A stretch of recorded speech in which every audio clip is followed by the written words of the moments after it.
Welcome everybody. So today we're taking a look again at another of the Ozploitation Rarities box sets, and it is today going to be volume number 2. So yeah, this is leaning a little bit more into the likes of horror, although there were some elements of that in the previous box set, but this definitely is going more into that kind of genre.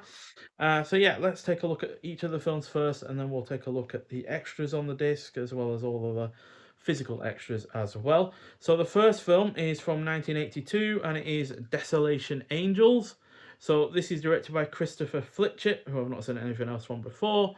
It's a horror thriller, clocking in at 85 minutes long, and the only person I've seen anything from before in this is Nico Lafaris, who has also had a minor role in Mad Max, but he had a much more prominent role in the really rather good Death in Brunswick with Sam Neill. So this is about three schoolgirls who escape to a remote beach house for a weekend, but are horrified to learn they've been followed by psychopaths who stalk and terrorize them. So they initially come across them in two blacked out Holden panel vans. I think the Sandman, maybe that's what they're called. So yeah, that's how they initially come across them out on the open road, and then they eventually have to deal with them when they get to their remote beach house. So yeah, not quite sure though that the title is all that relevant to the film itself, and the poster certainly isn't, as there are no scenes where they're getting undressed and such in a locker room, which is why it looks like it's a painted poster rather than just a shot from the film. But it is nonetheless an overall effective, albeit downbeat film. The cast is good. There's some solid action, so we have some vehicular action in this. Out on the open road between these two panel vans, and there's a bit of action towards the end as well. So overall, really rather nicely done. It is generally well paced, has some decent tension. It is well shot, and the violence is suitably grounded. I can't help but feel though that this influenced future films that feature a group of young people in an environment that is hostile to them, purely because of a bunch of strangers who want to kill them. And due to that situation, its dark tone really works. So I'm thinking of the likes of Wrong Turn, kind of feels like that, although nowhere near as gruesome, obviously. And it's as dark as it is because due to our characters who are only just finishing their studies, suddenly having some freedom and their entire life ahead of them, only to be put through a horrific situation, and all of that makes it as engaging as it is. So yeah, really, really solid effort. Gets a good 3.5 out of 5. We'll go for the extras first per film rather than just flicking back to them all. So yeah, this has had a 1080p 1080p format on Blu-ray, sorry, via a new 2K transfer approved by the film cinematographer Ellery Ryan, who also did Death in Brunswick, by the way. And in terms of on the disc, got 2024 audio commentary with director Chris Fletcher and cinematographer Ellery Ryan. The Car as Villain in Australian Cinema, a visual essay by screenwriter and author Stephen Vagg, as well as an Aussie car movie trailer reel and a 1983 AFI trailer. It's in the 1:78:1 aspect ratio, 2.0 English soundtrack. English subtitles are available, and it is region free. So yeah, we'll just show you the disc off as well while we're at it. So there we go. And the next film is from 1987, and it is directed by Craig Laheath, and it is Coda, also known as Coda Symphony of Evil. So Laheath also did Heaven's Burning, which is another really, really fantastic film. One of my favourites from the 90s, in fact. And again, this is a horror thriller, clocking in at 99 minutes long. Stars the likes of Arna-Maria Winchester, who was in The Chain Reaction.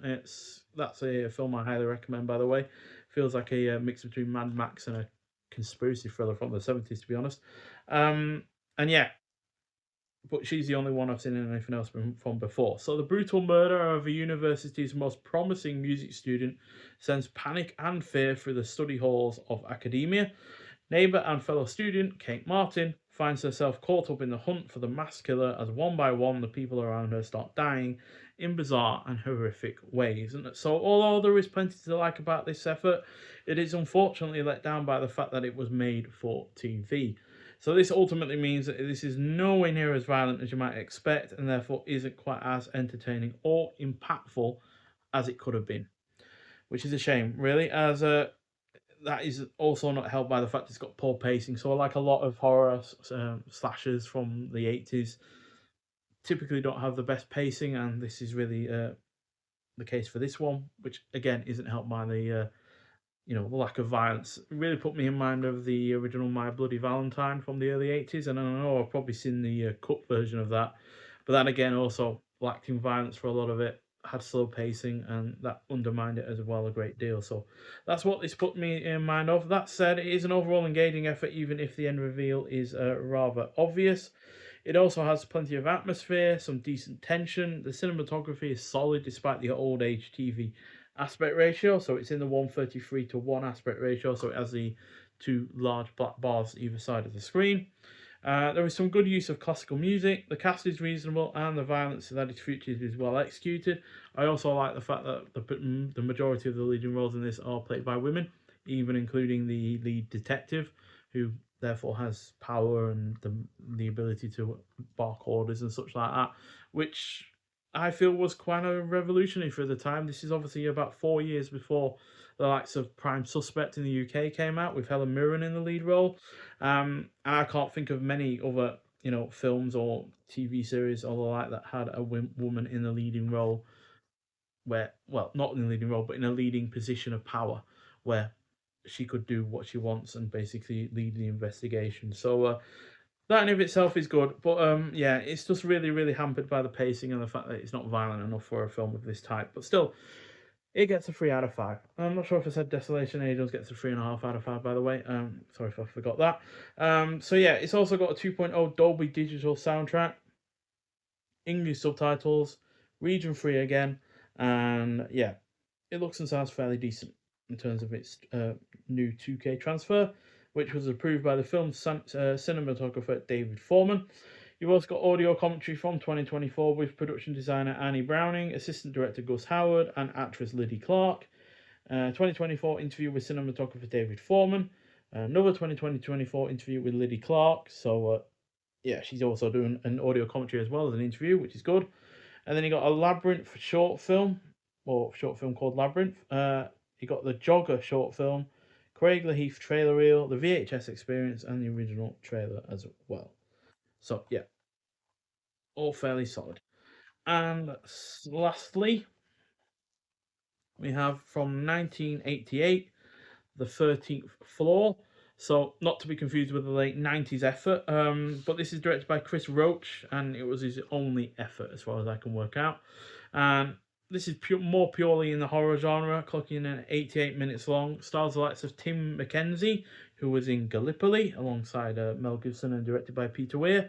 But most famous of all, out of probably any of the people that have been featured in these box sets so far, is Miranda Otto. So she was in the second and third Lord of the Rings films as Eowyn, who had one of the best scenes in the third film as far as I'm concerned.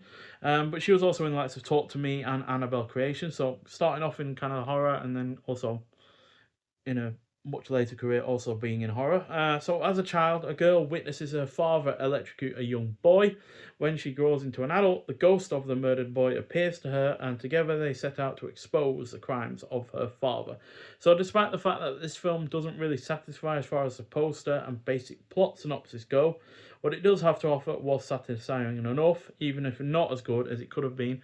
And I can certainly imagine that's why a lot of people have been annoyed by this, because it's got really rather quite a low rating of 2.5 out of 5 on Letterboxd, and that's presumably because people seen the poster, seen the plot synopsis, and assumed the way that this is going to go.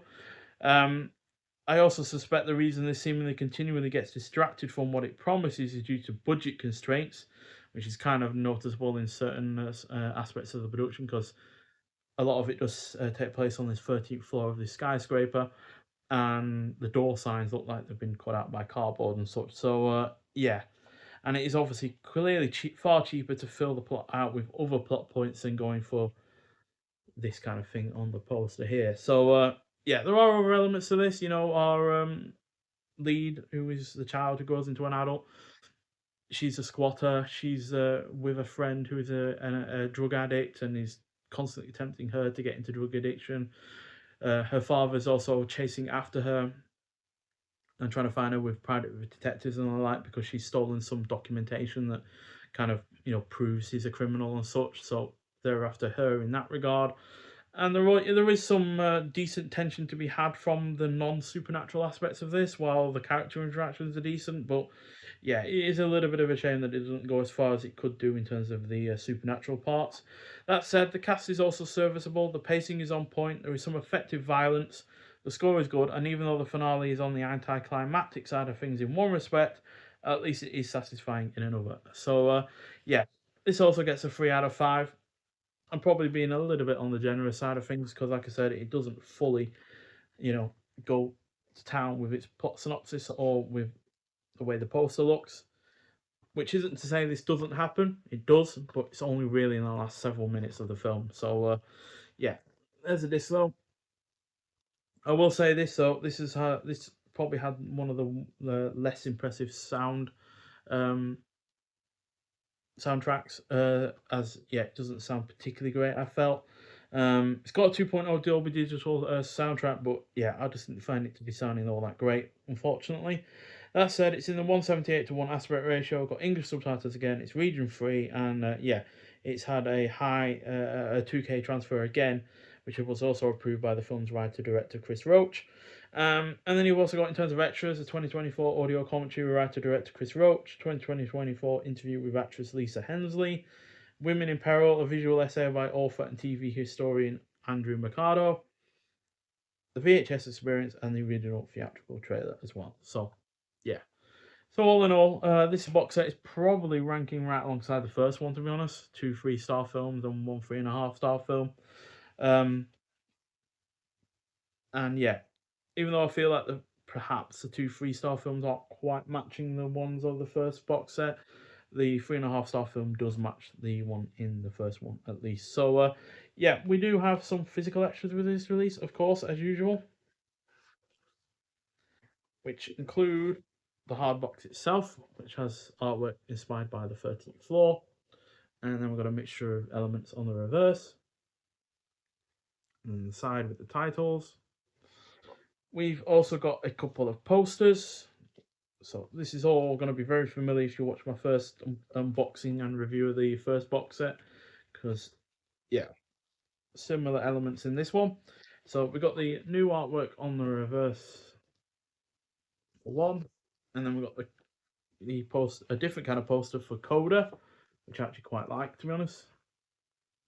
Looks like an Italian giallo one in some respects. And then we have the other two films on the other poster.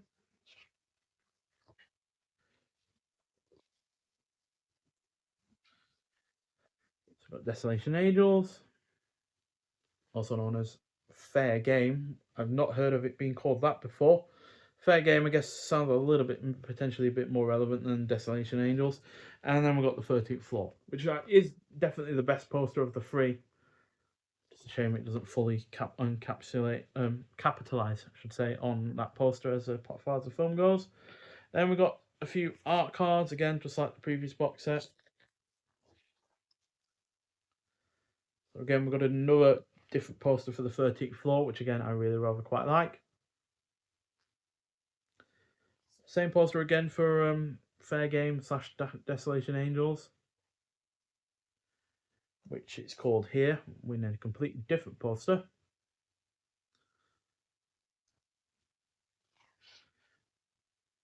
Oh, 13th Floor was also apparently called Electrocutor 1. Is there any in Electrocutor 2? I don't know. But yeah, that's definitely a worse title than the 13th Floor. And then we've got a different, a non-title poster for Coda.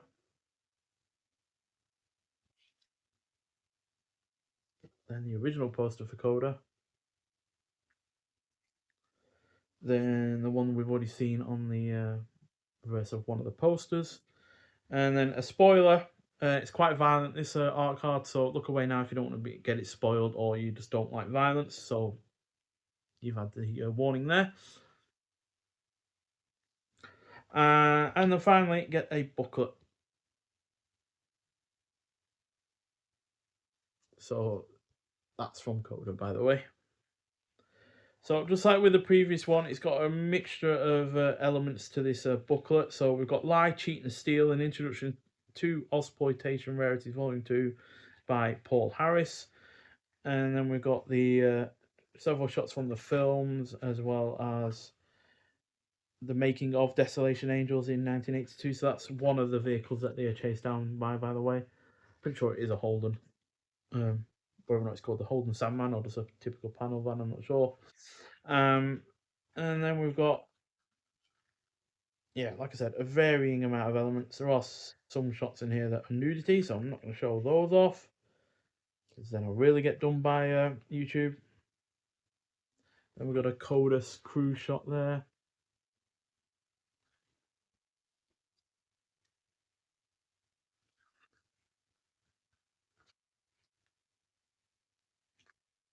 And then we've got the Life and Times of director Craig Laheath by Paul Harris.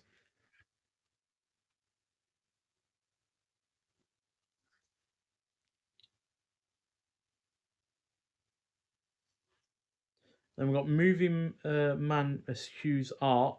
Jeff Waters gets the story in some new teen movies being produced in Sydney. So that's from the Canberra Times from January the 14th, 1988. So it looks like it's talking about the 13th floor there. Yeah. And then got the 13th floor scrapbook.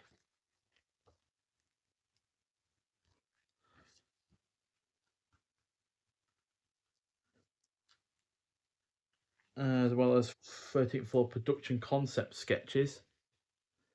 So I can definitely imagine 13th floor working a lot better had it had the budget to support it. Does put me in mind a little bit of Poltergeist 3, or there's another film from the late 80s that has like a big building on it, but it's in the shape of a coffin, and it's completely slipping my mind, and it kind of reminded me of that in some regards as well. But yeah, it's definitely not the worst of those kind of three similar films. I guess you could say Poltergeist 3 is overall a more of a disappointment just because of how good the first two are. But yeah, decent enough booklet there. And yeah, overall, a really rather impressive box set in terms of the physical qualities that we got going on here. I really like the art cards, the posters, the booklet, the hard box itself. And even though the three films themselves aren't magnificent, certainly not the best of their type, they are still nonetheless really watchable, and yeah, really interesting just to get an inclination of the kind of films that were being produced in Australia at the time that aren't the obvious ones from the 80s. So yeah, really enjoyable box set again. So I'm looking forward to seeing what the third box set is going to be like. It's looking like it's going to be leaning more into like noir kind of stuff, you know, or neo-noir stuff. So yeah, really looking forward to that. But if you've seen any of the three films that we talked about today, I'd like to hear your thoughts on them. But nonetheless, thank you for watching, and I'll see you in the next one. Bye.